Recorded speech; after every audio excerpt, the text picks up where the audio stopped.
దాదాపు 1,22,965 మందికి 266 కోట్లు అందజేసిన 20,000 రూపాయలు చొప్పున. అలాగే నారా లోకేష్ గారు ప్రత్యేకించి ఆయన తీసుకున్న ఈ ఎడ్యుకేషన్ ఈ శాఖల ద్వారా ప్రత్యేకించి నాకు వ్యక్తిగతంగా నచ్చింది అని చేసింది డొక్కా సీతమ్మ మధ్యాహ్న భోజన పథకం పెట్టడం.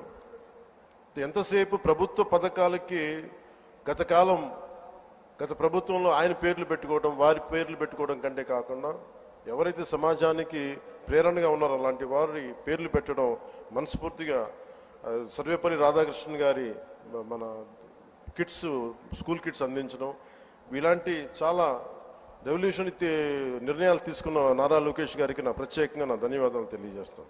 ఇట్స్ క్వైట్ ఇన్స్పైరింగ్ అనిపించింది.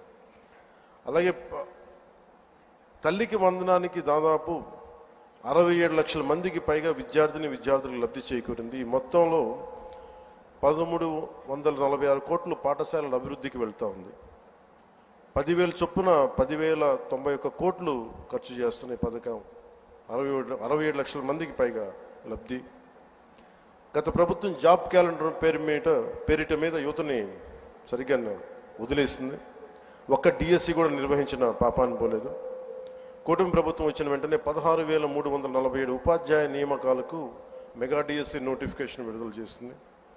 వైసీపీ హయాంలో ఉపాధి కోసం యువత పక్క రాష్ట్రాలకు వెళ్ళిపోయే పరిస్థితుల్లో కూటమి ప్రభుత్వం నారా చంద్రబాబు గారి నాయకత్వంలో 20 లక్షల ఉద్యోగాల కల్పన దిశగా చాలా బలమైన ప్రణాళికలు సిద్ధం చేస్తూ ఉంది.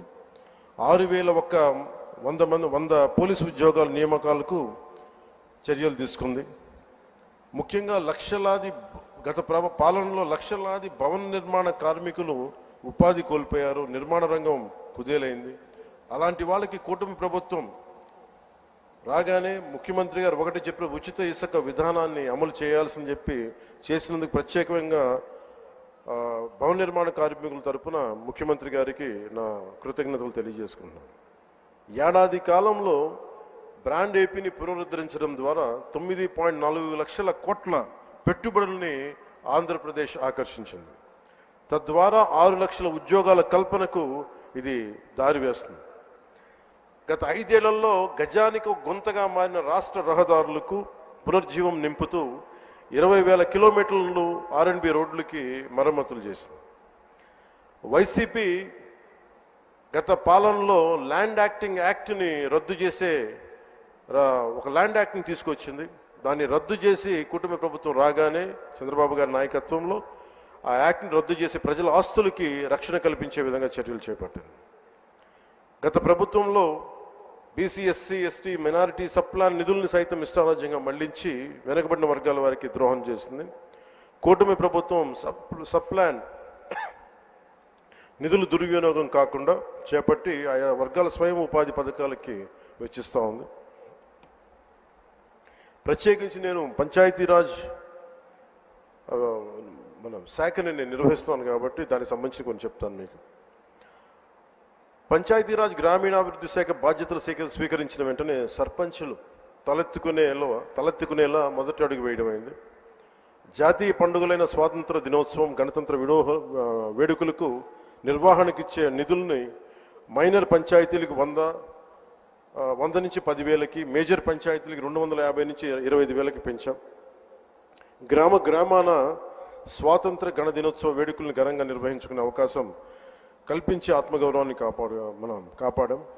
సర్పంచుల ఆత్మగౌరవాన్ని. గ్రామ స్వరాజ్య సాధన లక్ష్యంలో ఒకే రోజున 13,326 పంచాయతీల్లో గ్రామ సభలు నిర్వహించి ఒక సరికొత్త రికార్డు సాధించాం.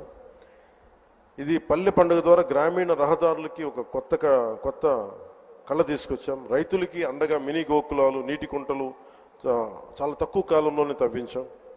మహాత్మా గాంధీ జాతీయ గ్రామీణ ఉపాధి హామీ పథకం ద్వారా రాష్ట్ర వ్యాప్తంగా 46,94,000 కుటుంబాల్లో 75,23,000 మంది ఉపాధి శ్రామికులకి వారి సొంత గ్రామాల్లోనే ఉపాధి కల్పించాం.